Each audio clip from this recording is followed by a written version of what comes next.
He's actually doing it. He's actually using soldiers for what soldiers are supposed to be used for, which is protecting the country that they serve, right? Not in the Middle East, not in Asia, in Africa or whatnot. No, in the borders, in the United States, stopping the invasion. Let's check this out. Developments on immigration just days after President Trump declared an emergency at the southern border. A military buildup underway. The first of some 1,500 active duty troops have arrived.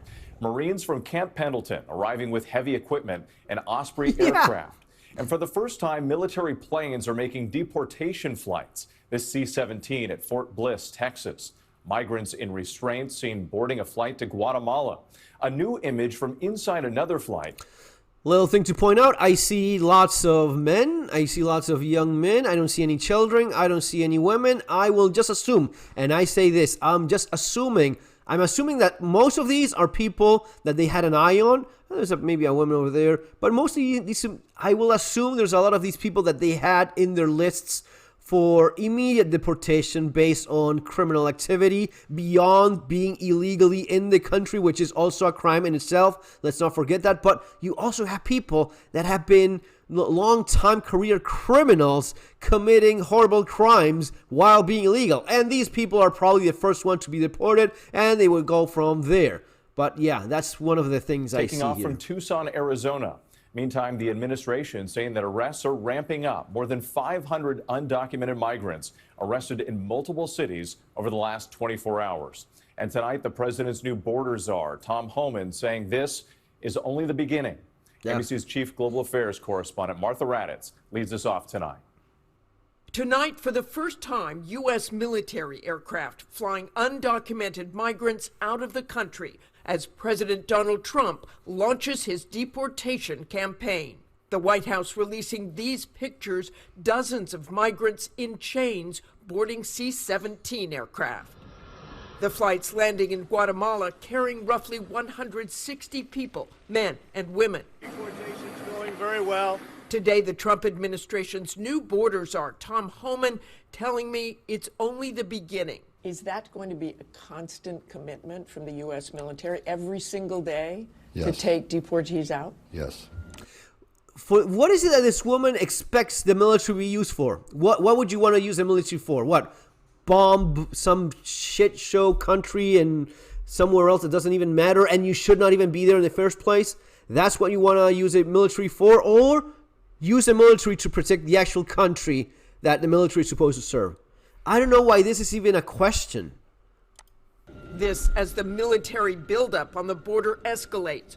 1,500 active duty personnel, Army and Marines deploying. Their mission to support enhanced detection and monitoring efforts and repair and replace physical barriers. ABC's Matt Rivers on the ground in San Diego.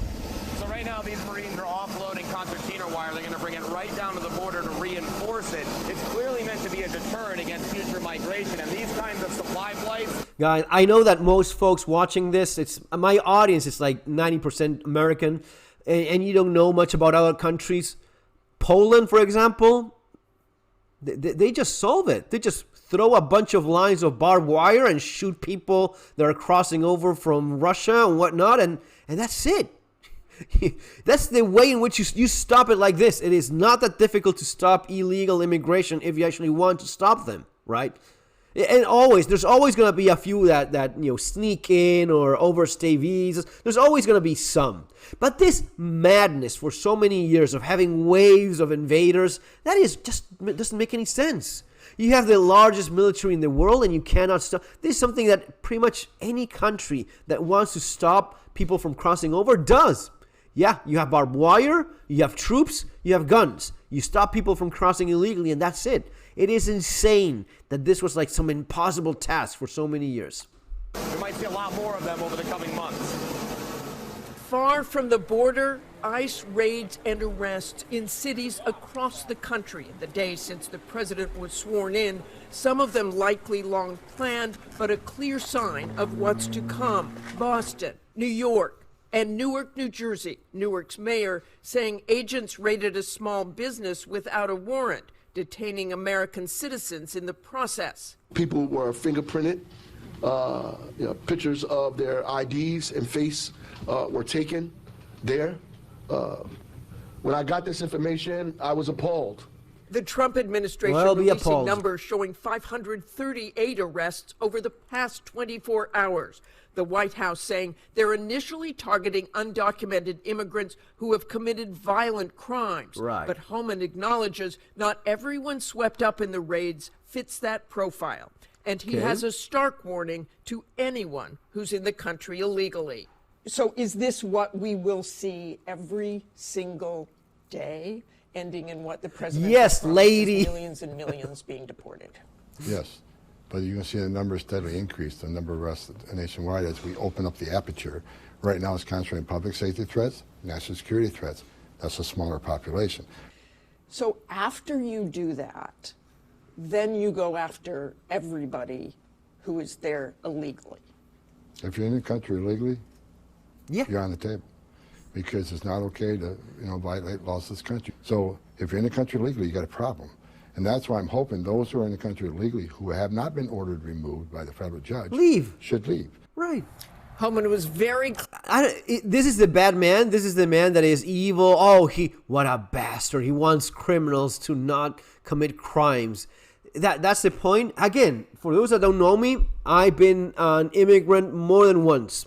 I've never had any problem of any kind. Why? Because you don't do this shit. You're where you're supposed to be. You do things legally. When you do things legally, you have nothing to worry about. Everything is perfectly fine. It is, we're being persecuted. Again, I'm talking about someone that has done this more than once. And unlike all of these crying, whining babies complaining about, well, you're not letting them commit crimes. No, lady, they shouldn't be committing them at all.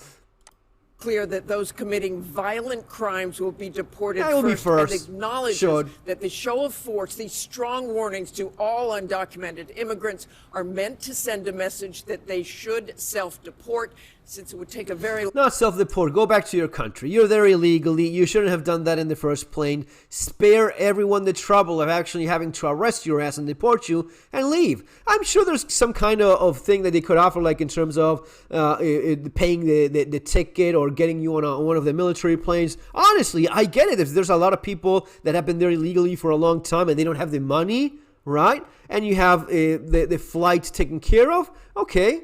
I don't see that as a problem. It's a one-way flight back to where you came from. That's fine. I don't have an issue with that. I think it actually works in everyone's favor. Spare everyone the expense and the trouble to have to arrest you, which is always going to be far more expensive than just giving you the plane ticket and sending you on your way. And that's it.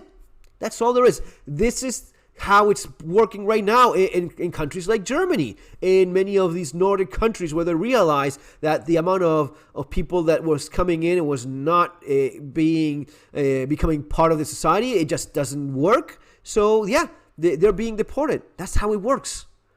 Follow the law. It's not that difficult. Guys, as always, if you want to learn more about all of this stuff and everything else that you should know so to be better prepared, you have the channel with a ton of information. The subscribe button is going to be somewhere over there. You will have other videos to watch, and you have, as always, my books, Surviving the Economic Collapse and Street Survival Skills, which will be available in the links there below in Amazon. See you next time.